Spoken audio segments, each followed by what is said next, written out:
सबैलाई फेरि प्रभु येशू क्रिस्टको नाममा क्रिस्टियन न्यानो अभिवादन। जय मसीह। धन्यवाद आजको दिनको लागि परमेश्वरलाई र तपाईहरुलाई फेरि पनि धन्यवाद दिन चाहन्छु र स्वागत भन्न चाहन्छु। हाम्रो यो लकडाउन बाइबल स्टडी सिरिजमा आउनु भएको लागि हामी हिब्रूको गहन अध्ययन गरिरहेका छौं। हामीले हिजो 1 पददेखि 3 पदसम्म हेर्यौं। येशू ख्रीष्ट कसरी सर्वश्रेष्ठ हुनुहुन्छ, उहाँ कसरी पिताको दुरुस्त रूप हुनुहुन्छ। अनि हामीले टेलिस्कोपको माइक्रोस्कोपको उदाहरण दियौं हैन, सूर्य ग्रहणको कुरालाई हेर्यौं। त्यसपछि यहाँ प्रयोग भएको ग्रीक शब्द जुन पोइन्ट बनाउँदा छाप्ने पिताको दुरुस्त रूप चाहिँ येशू ख्रीष्टको शरीरमा, उहाँको देहमा छापिएको, उहाँले जुन स्वभाव वहन गर्नुभयो त्यो दुरुस्त पिताको थियो भनेर, जुन अरू कसैले पनि वहन गरेका थिएनन्। मोसाले पनि थिएनन्, अगमवक्ताहरूले पनि थिएनन्, राजाहरूले पनि थिएनन्, पुजारीहरूले पनि थिएनन्। येशू ख्रीष्टले मात्र त्यो वहन गर्नुभयो, किनभने उहाँ पुत्र हुनुहुन्थ्यो। अनि हामीले अर्को पनि कुरा गर्यौं कि महाराजाले, सम्राटले कसरी आफ्नो स्वभाव देखाउन चित्रहरू बनाउन लगाउनु भयो कलाकारहरूलाई। तर जब फोटोग्राफी डेभलप भयो, तब जस्ताको तस्तो, जस्ताको एकदमै उहाँ जस्तो हुनुहुन्छ त्यस्तै नै उहाँको चित्र चाहिँ उतारिएको, अर्थात् त्यो फोटोमा क्याप्चर गरिएको। भनेपछि त्यो अगमवक्ताहरू, अरू उहाँको प्रकाशलाई बोल्नेहरू, तिनीहरू चाहिँ परमेश्वरको स्वभाव वहन गर्ने मान्छेहरू थियो, तर मिरमिरे एकदमै अलि ढलमलिएको जस्तो। तर येशू ख्रीष्टमा परमेश्वरको स्वभाव एकदमै दुरुस्त देख्दछ, किनभने उहाँ अदृश्य परमेश्वरको दृश्य रूप हुनुहुन्छ भनेर हामीले हिजो हेर्यौं। भनेपछि येशू ख्रीष्टले त्यो शरीर धारण गर्नुको उद्देश्य नै परमेश्वरको स्वभाव वहन गर्नलाई हो। एकदमै बुझ्नुपर्ने कुरा, उहाँले त्यो शरीर धारण गर्ने, किनभने परमेश्वर आत्मा हुनुहुन्छ अनि येशू ख्रीष्ट पनि, येशू ख्रीष्टको ईश्वरत्व पनि आत्मा हो। उहाँले शरीर नलिँदाखेरि उहाँ आत्माको रूपमा हुनुहुन्थ्यो हैन। अब त्यो आत्मा त देखिँदैन, आत्मालाई कहीँ प्रकट गर्नु पर्यो, आत्मालाई कहीँ देखाउनु पर्यो। अनि के गर्नुभयो, त्यतिकै त देखिँदैन, हावामा त देखिँदैन। त्यही भएर उहाँले शरीर धारण गर्नुभएको के, परमेश्वरको स्वभाव देखाउनको लागि। अनि एकदमै इन्ट्रेस्टिङ कुरा यहाँ हिब्रूको लेखक के भन्छ, उहाँले त्यो परमेश्वरको स्वभाव देखाउन स्वर्गदूतको शरीर है उहाँले धारण गर्नु भएन। अब स्वर्गदूतको शरीर हुँदैन, मलाई थाहा छ हैन के भन्छ, तर उनीहरूले देखाउन सक्छ, आफैलाई प्रकट गर्न सक्छ।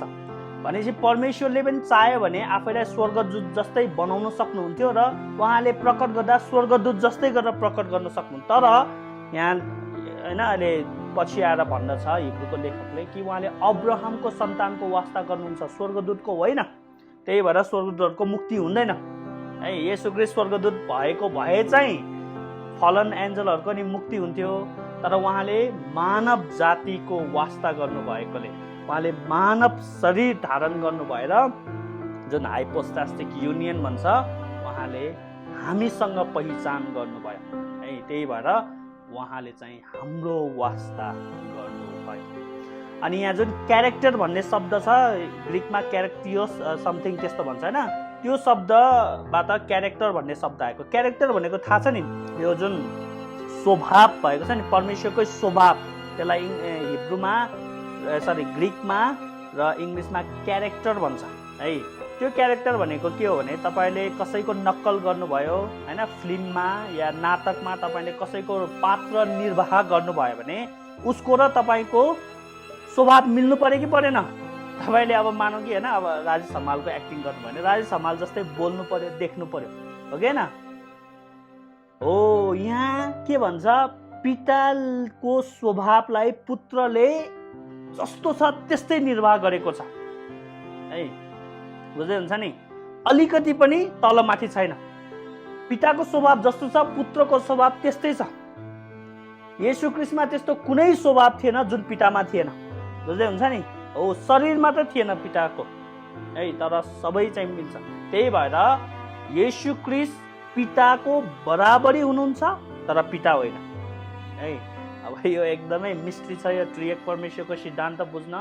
येशू ख्रीष्टले परमेश्वरको स्वभाव गुण चरित्रलाई 100% वहन गर्नुभएको छ, तर उहाँ पिता होइन, पिता पुत्र होइन, पुत्र पिता होइन, पिता पवित्र आत्मा होइन, पवित्र आत्मा पिता होइन, पवित्र आत्मा पुत्र होइन, 3 व्यक्तित्व तर एक ईश्वर है। हामी त्यो कुरामा पनि हामी आउनेछौँ। हिजोको अलिकति कुरालाई मैले पुनः भनेको है।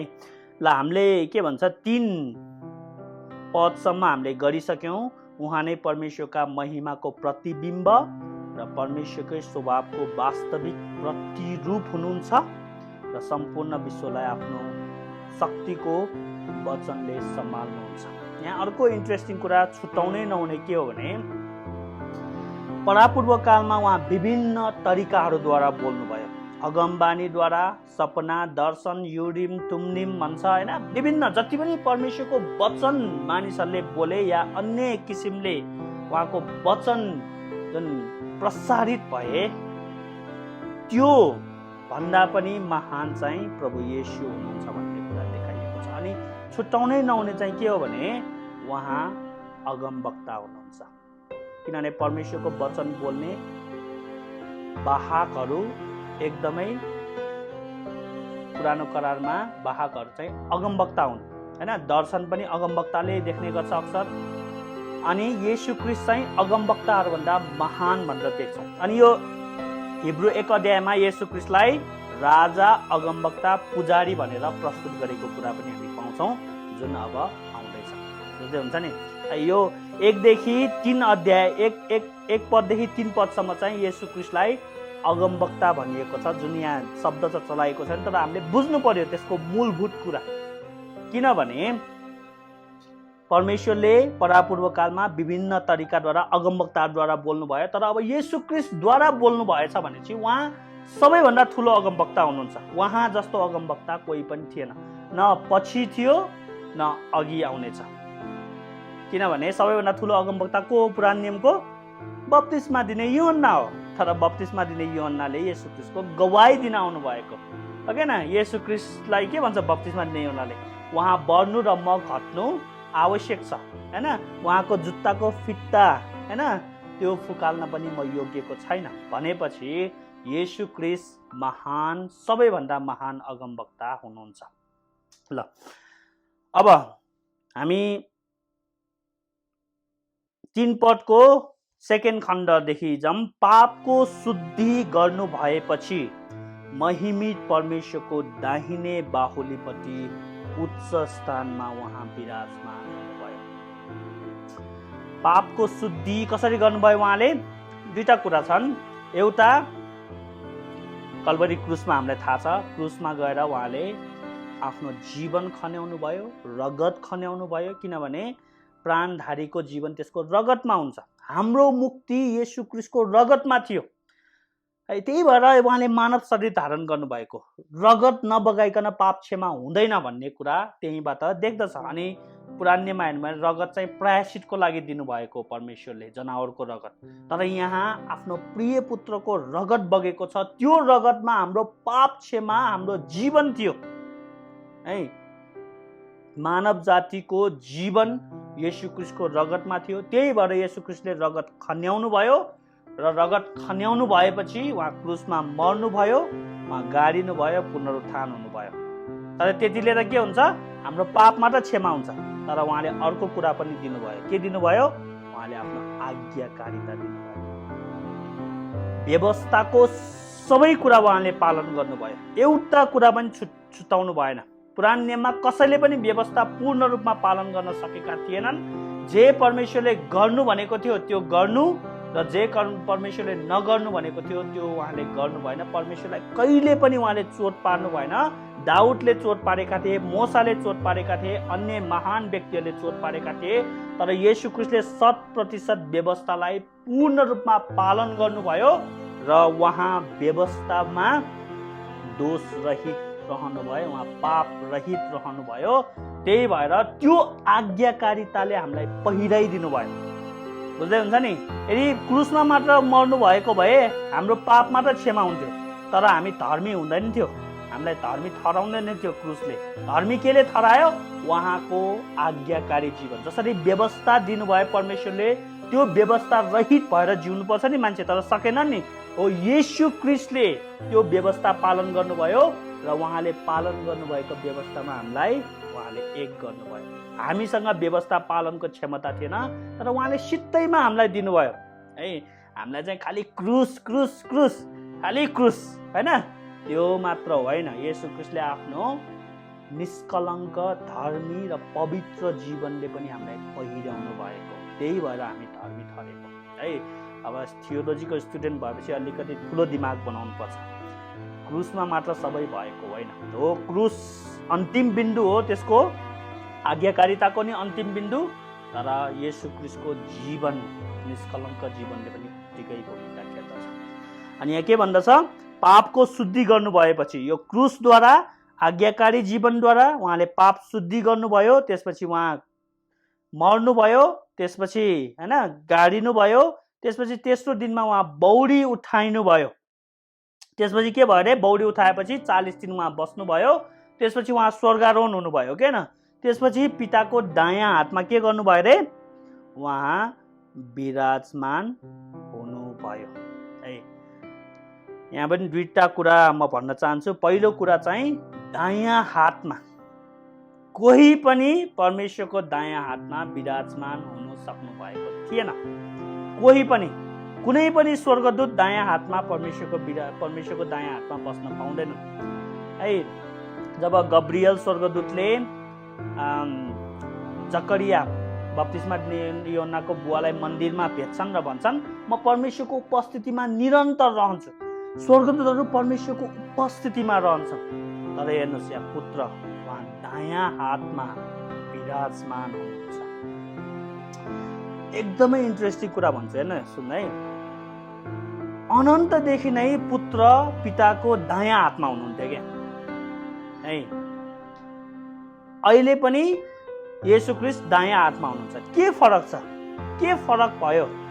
उहाँ त पहिलादेखि नै दायाँ हातमा हुनुहुन्थ्यो। अझ यूहन्नाको सुसमाचार होइन, in the beginning was the word was with God, the word was God. अर्थात् ग्रिकमा हेऱ्यो भने एकदमै पिता र पुत्र मुखामुख हेर्दै हुनुहुन्थ्यो। दायाँ हात भनेको शक्ति, सार्वभौमिकता होइन, यो महत्त्वपूर्ण स्थान हो। किनभने राजा महाराजाहरूले कोही आदरणीय व्यक्तिहरूले आफ्नो दायाँ हातमा राख्छ होइन। तपाईँलाई थाहा छ नि त्यो येशू ख्रीष्टले भन्नुभएको दृष्टान्त, एक दिन चाहिँ के हो, भेडा र बाख्राहरू छुट्याइने छ अन्तको दिनमा, र भेडाहरूलाई भनेछ आऊ तिमीहरू दायाँतिर होइन, मेरो पिताले तयार गर्नुभएको राज्यमा हो। दायाँ हात भनेको एकदमै सम्मानको हात हो, उच्च हात हो। के फरक भयो? एकदमै महत्त्वपूर्ण कुरा, इन्कार्नेसन हो के फरक। येशू ख्रीष्टले शरीर धारण गर्नुभएको फरक। किनभने येशू ख्रीष्ट पिताको दायाँ हातमा हुनुहुन्थ्यो पुत्रको रूपमा, बिना शरीर धारण गर्दा, अर्थात् ईश्वरत्वमा उहाँ दायाँ हातमा हुनुहुन्थ्यो। तर अब यहाँ मानवत्वमा उहाँ दायाँ हातमा हुनुहुन्छ। बुझ्दै हुन्छ नि? उहाँले त्यो धुलो, पृथ्वीको धुलो परमेश्वरको दायाँ हातमा विराजमान छ। येशू ख्रीष्ट पनि पृथ्वीको धुलोद्वारा बनिएको हो किन? हामी सबै आदम त धुलोबाट बनिएको नि हो। त्यो धुलोलाई उहाँले टिपेर उहाँले त्यो शरीर धारण गर्नु भएर येशू ख्रीष्टको दायाँ हातमा विराजमान हुनुभयो उहाँ है। अनि उहाँ दायाँ हातमा विराजमान हुने हामीसँग पहिचान गर्नु हो क्या। किनभने हाम्रो यो शरीर छ नि, रगतको शरीर, रगत र मासुको माटोको शरीर हो, उहाँ दायाँ हातमा बस्नु नै हामीलाई पनि लानु भएको हो क्या है। तपाईँले यो एफिसीमा पाउनुहुन्छ। हामीसँग पहिचान गर्ने, यदि स्वर्गदूतको शरीर धारण गर्नुभएको भए स्वर्गदूतलाई लानुहुन्थ्यो उहाँले होइन। यदि जनावरको धारण, जनावर जान्थ्यो हो। आइडेन्टिफिकेसन, पहिचान है, बुझ्दै हुन्छ नि? त्यही भएर उहाँ चाहिँ दायाँ हातमा विराजमान हुनुहुन्छ, दाहिने बाहुलीपट्टि। अर्को इन्ट्रेस्टिङ कुरा के हो भन्दाखेरि, यो शुद्धि, पापको शुद्धि गर्नु भएपछि कसले गर्छ पापको शुद्धि? अघि हामीले अगमवक्ताको कुरा गऱ्यौँ, अब पुजारीको कुरा आउँछ। बुझ्दै हुन्छ नि? पापको शुद्धि कसले गर्छ इजरायलमा? प्रधान पुजारीले प्रायश्चितको दिनमा, वर्षको एकचोटि होइन। अब यो एकदम यो पाप रगत यो पुजारीको कुरा एकदमै यो विषयवस्तु धेरै छ यहाँ हैन, पछि आउँदैछन् यो, तर अगाडि नै हैन यूहन्नाको सुसमाचारमा जस्तै यहाँ केही न केही अंश छ के यो इन्ट्रोडक्सनमा। पापको शुद्धि वर्षमा एकचोटि प्रधान पुजारी प्रायश्चितको दिनमा बलिदान लिएर रगत लिएर महापवित्र स्थानमा छिर्छ र पापको शुद्धि गर्छ हैन, अर्थात् प्रायश्चित गर्छ। इजरायलको पाप, आफ्नै पाप र इजरायलभरि वर्षभरि गरेको सबै पाप प्रायश्चित गर्छन् त्यो बोकामा हैन। त्यसपछि एउटा बोकालाई उजाड स्थानमा छोडिन्छ जसलाई अजाजेल भन्छ, एउटालाई त्यही मारिन्छ हैन, अनि रगत छर्किने, त्यसपछि परमेश्वरको क्रोध शान्त हुने। मैले भने त्यो व्यवस्था छ त्यहाँ, व्यवस्था भङ्ग गरेको पापलाई रगतले छोपिदिने शुद्धि भनेको त्यो।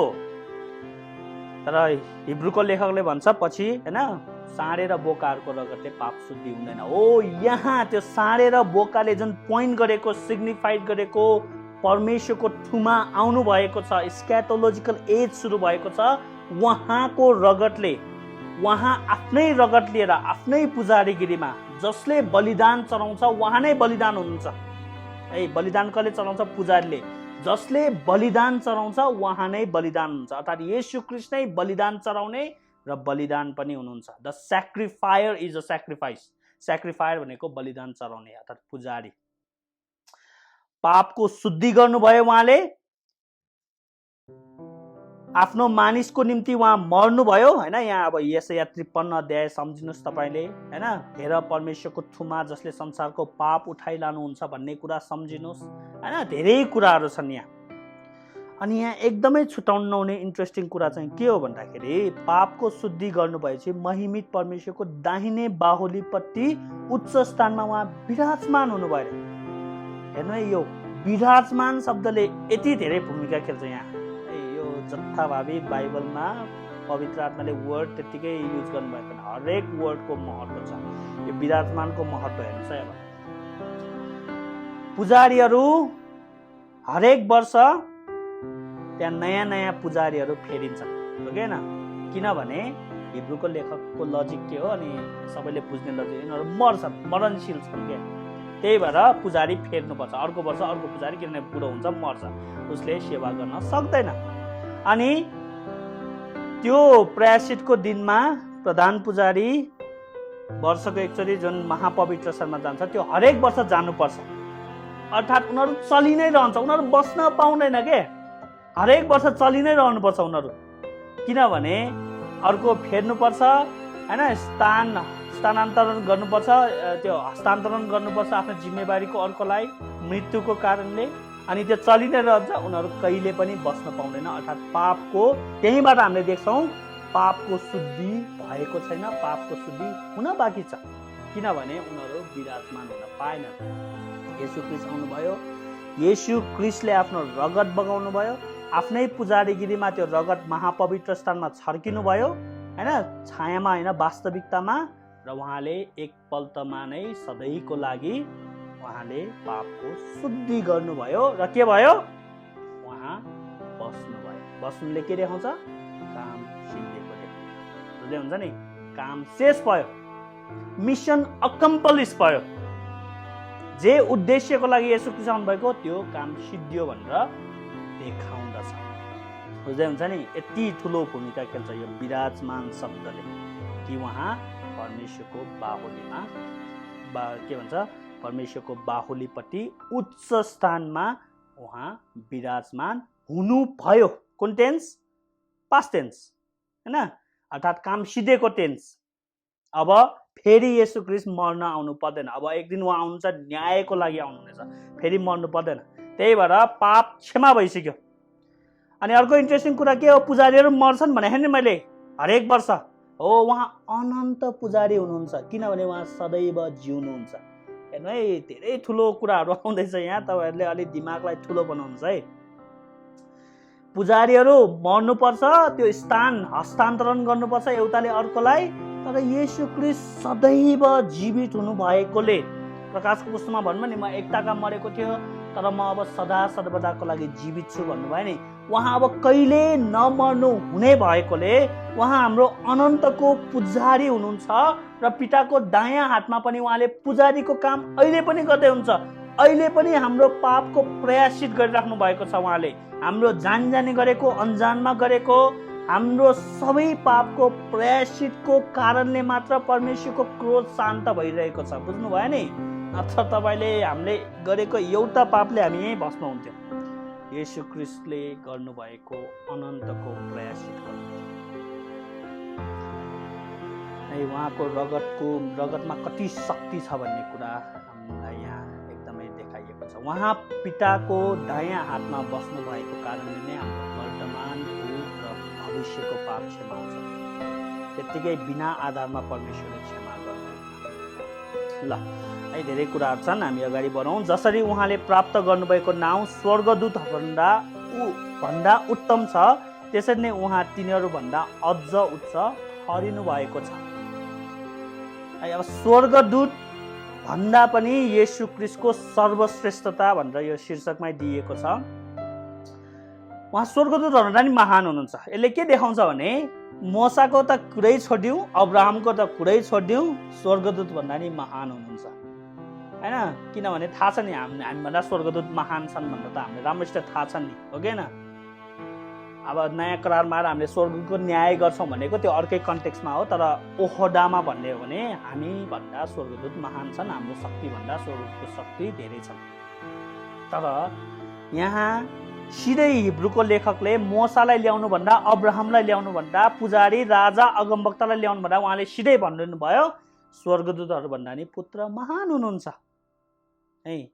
जसरी उहाँले प्राप्त अर्थात् येशू ख्रीष्टले प्राप्त गर्नुभएको नाउँ स्वर्गदूतभन्दा उत्तम छ, त्यसरी नै उहाँ तिनीहरूभन्दा अझ उच्च ठहरिनु भयो। स्वर्गदूतभन्दा नि उहाँ उच्च ठहरिनु भयो किनभने उहाँ पुत्र हुनुहुन्छ के। एउटा कुरा एकदम इन्ट्रेस्टिङ के भन्छ तपाईँहरूले यहाँ विचार गर्नु है। येशू ख्रीष्ट ईश्वरत्वमा हुँदाखेरि स्वर्गदूतहरूले उहाँलाई पुज्थ्यो है, त्यो कुरामा कुनै पनि इन्ट्रेस्ट छैन के हिब्रूको लेखकलाई। उहाँलाई थाहा छ, सबैलाई थाहा छ, येशू ख्रीष्ट ईश्वर हुँदाखेरि स्वर्गदूतले उहाँलाई सधैँ पुज्थ्यो जसरी पितालाई पुज्थ्यो। त्यो कुरा ठिक छ, तब अब यहाँ मानव हुँदा नै स्वर्गदूतले पुज्दैछन् के। यो हो इन्ट्रेस्टिङ कुरा। त्यही भएर मैले हिजो नै भने नि, अस्ति नै इन्ट्रोडक्सनमा, कि हिब्रूको लेखकले येशू ख्रीष्टको मानवत्वलाई यति धेरै महत्त्व दिएर लेखेका छन् कि अब स्वर्गदूतहरूले येशू ख्रीष्टलाई ईश्वरत्वमा मात्र होइन, त्यो मानवत्वमा पनि पुज्छन्। किनभने स्वर्गदूतहरूलाई थाहा छ उहाँ ईश्वर हुँदा हामीले पुजेका थियौँ, अब पुज्ने कि नपुज्ने मानव हुँदा, त्यो कुरा हो यहाँ। अब तर के भन्छन्, स्वर्गदूतहरूले पुत्रलाई पनि पुज्नुपर्छ। त्यो हाइपोस्टाटिक युनियनमा ईश्वरत्व र मानवत्व एक भएको जुन येशू ख्रीष्टको शरीर छ, उहाँलाई स्वर्गदूतहरूले पुज्नुपर्छ। अहिले पनि पुजिरहेका छन् स्वर्गमा, किनभने उहाँ ईश्वर र मानव हुनुहुन्छ। बुझ्दै हुन्छ नि? यो कुरा दिमागमा राख्नु है। तर यो 81 हुन आएको होइन, यसको भविष्यवाणी परमेश्वरले अगाडि नै गर्नुभएको थियो। 81 स्वर्गदूतले त्यतिकै पुजेका होइनन्। यो सबै हेर्नु, बाइबलमा सबै कुरा पहिला नै पूर्व निर्धारण भएका थिए, पहिला नै लेखिएको थियो, त्यो अनुसार चल्थ्यो। येशू ख्रीष्टले पनि भने मेरो बारेमा लेखेको भजनको पुस्तकमा, अगमवक्ता मोसाको पुस्तकमा सबै पुरा हुनुपर्छ। म जे पनि गर्छु धर्मशास्त्रले ठहराए अनुसार गर्छु भन्नुभयो नि, हो यहाँ पनि त्यही हो।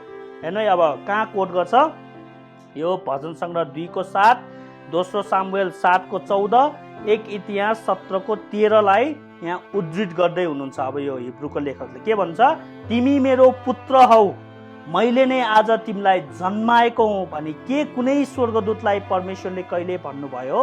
र फेरि म तिनका पिता हुनेछु र तिनी मेरो पुत्र हुनेछन्। यो कहाँबाट आएको? दाउदले परमेश्वरसँग गर्नुभएको करारबाट आएको कि दाउदलाई परमेश्वरले आफ्नो पुत्र भन्नुभयो, सुलेमानलाई आफ्नो पुत्र भन्नुभयो। तर त्यो त इमिडिएट कन्टेक्स्ट मात्र थियो त्यो दाउद र सुलेमान त, तर वास्तवमा त्यो पुत्र कसको बारेमा भनिएको थियो?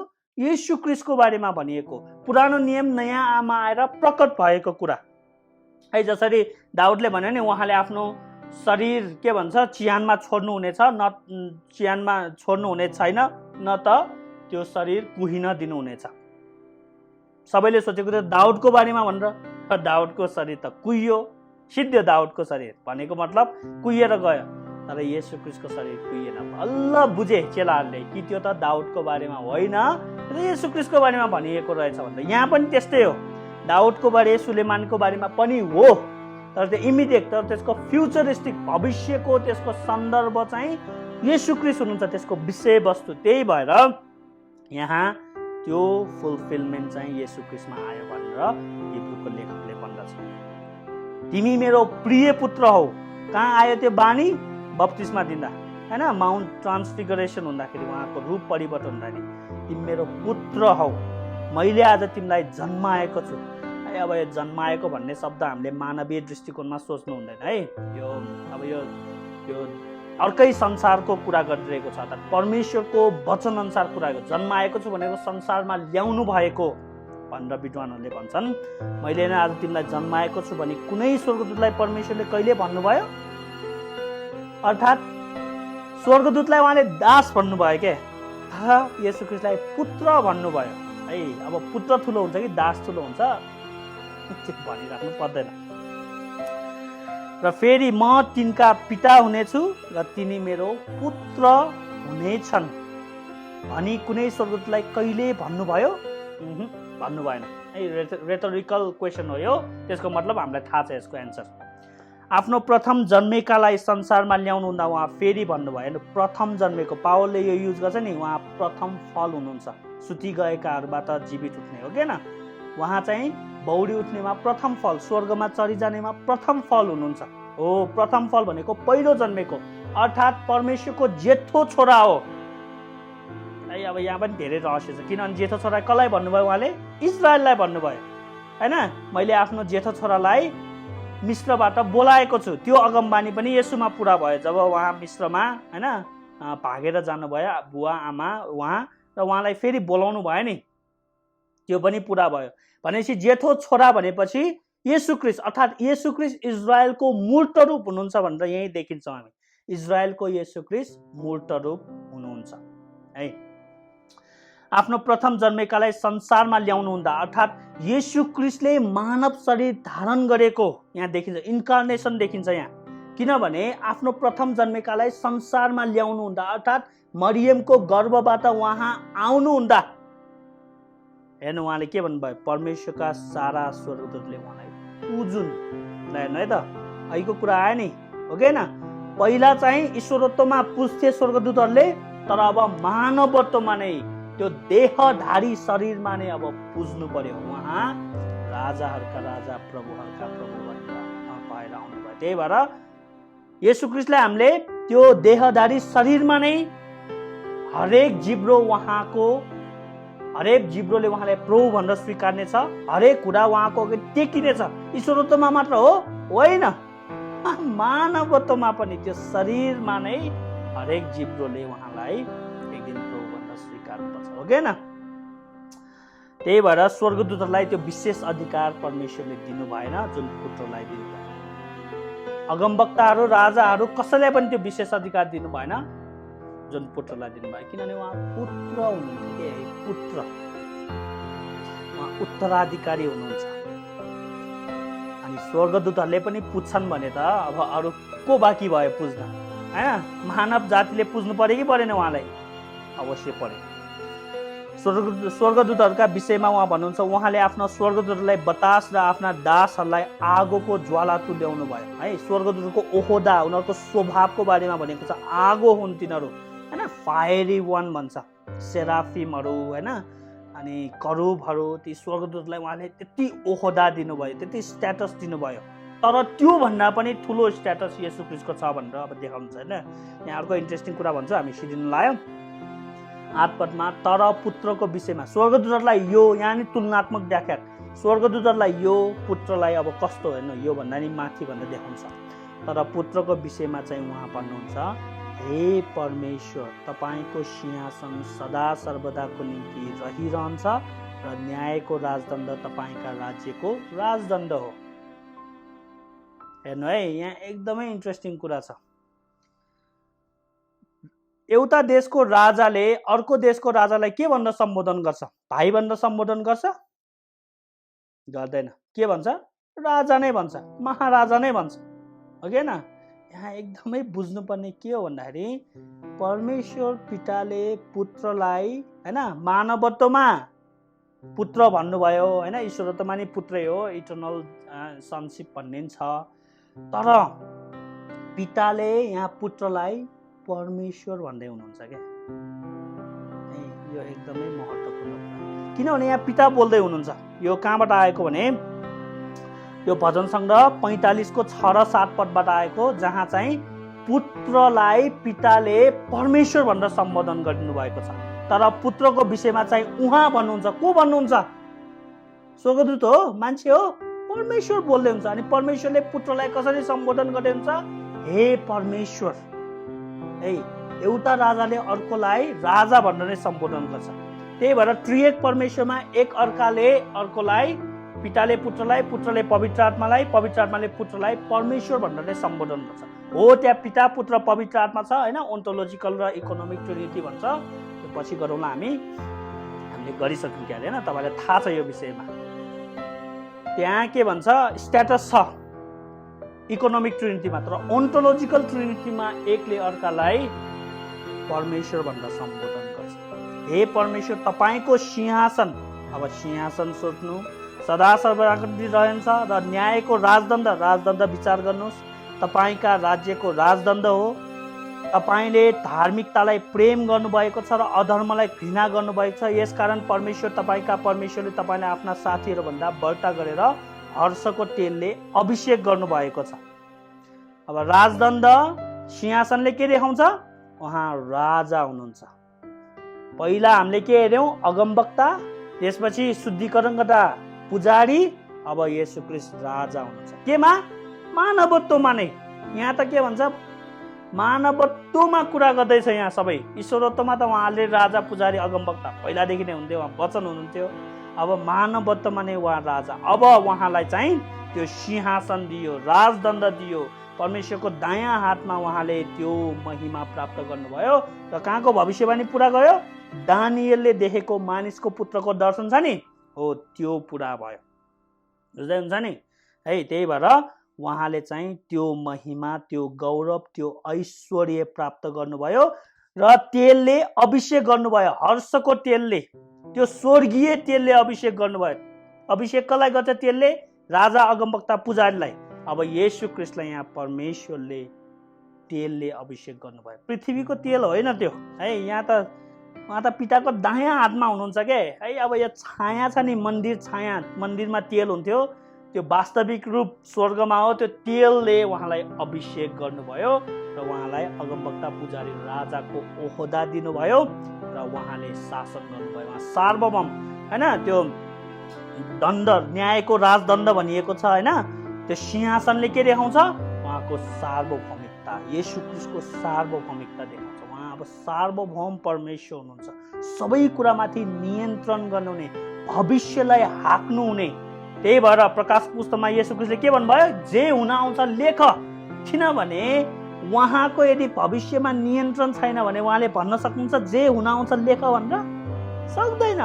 उहाँको नियन्त्रण भएकोले उहाँले भविष्यलाई यत्तरी अर्केस्ट्रेट हैन, अर्थात् मिलाउनु भयो कि उहाँले अब भविष्यमाथि उहाँ सवार भएर उहाँको योजना अनुसार चल्छ, उहाँको इच्छा अनुसार चल्छ। किनभने उहाँले क्रुसमा विजय प्राप्त गरिसक्नु भएको कारणले भविष्यमाथि उहाँको अब नियन्त्रण छ। त्यही भएर त्यो राजदण्ड दियो, उहाँलाई मुकुट पहिरायो, सिंहासन दियो र उहाँलाई शासन गर्ने अधिकार दियो। त्यो राजदण्डले सार्वभौमिकताको लट्ठीको सिंहासन छ। प्रकाश पुस्तकले फलामको लट्ठीले उहाँले हैन भाँडालाई टुक्रा टुक्रा पार्नुहुन्छ भन्नु है। उहाँ फेरि भन्नुहुन्छ, हे परमप्रभु, तपाईले आदिमा पृथ्वीको जग बसाल्नु भयो र आकाशमण्डल तपाईका बाहुलीको काम हो। तिनीहरू त नष्ट हुन्छन् तर तपाईँ चाहिँ रहिरहन्छ। तिनीहरू वस्त्र चाहिँ पुरानो भइहाल्नेछन्, खास्तो चाहिँ तपाईँले तिनीहरू लपेट्नुहुन्छ, वस्त्र चाहिँ ती फेर्ने छन्, तर तपाईँ एकनाश हुनुहुन्छ। हेर्नुहोस्, पृथ्वी, मानिस सबै चेन्ज हुन्छ, स्वर्गदूतहरू पनि परिवर्तन हुन्छन् हैन। परिवर्तन भन्नाले उनीहरू पनि अब केही न केही चेन्ज हुन्छ। परमेश्वर मात्र हो स्थिर, तर तपाईँ हिजो आज सदा सर्वदा एक समान हुन्छ। येशू ख्रीष्टको बारेमा यहाँ भविष्यवाणी अब यो कता कताबाट आएको तपाईँले हेर्नुहोस्। यहाँ व्यवस्था 32 बाट हैन, भजन सङ्ग्रह 104 को 4 बाट, भजन सङ्ग्रह 45बाट होइन, यहाँ भजन सङ्ग्रह 102बाट कता कताबाट आएको छ। यहाँ फुटनोटमा तपाईँले हेर्नुहोस् यी सबै कुरा उद्धृत गरेको। तर कुन स्वर्गदूतलाई उहाँले कहिले यसो भन्नुभयो, तिमी मेरो दाहिने हातपट्टि बस जबसम्म म तिम्रो शत्रुहरूलाई तिम्रो खुट्टाको पाउदान तुल्याउँदिन। के ती सबै स्वर्गदूत मुक्ति पाउनका लागि खातिर सेवा गर्नलाई पठाइएका सेवा गर्ने आत्मा मात्र होइनन्? स्वर्गदूतहरू त के हो, मिनिस्टर गर्ने के सेवाग्रही आत्मा मात्र हुन् तिनीहरू। तर पुत्र के हो, उहाँ पुत्र हुनुहुन्छ, उहाँ मात्र बस्न सक्नुहुन्छ परमेश्वरको त्यो बाहुलीमा, किनभने उहाँले क्रुसमा विजय प्राप्त गर्नुभयो। क्रुसमा नमर्नु भएको भए उहाँ ईश्वरत्वमा मात्र बस्न पाउनुहुन्थ्यो क्या, तर मानवत्वमा पाउँदैन। त्यही मानवत्वमा नै उहाँले हामीसँग पहिचान गर्नुहुन्छ। त्यही हो हाम्रो मुक्ति। उहाँलाई उत्तराधिकारी बनाउनु भयो र येशू ख्रीष्ट हामीसँग एक भएकोले अब हामी पनि उत्तराधिकारी भयौँ है।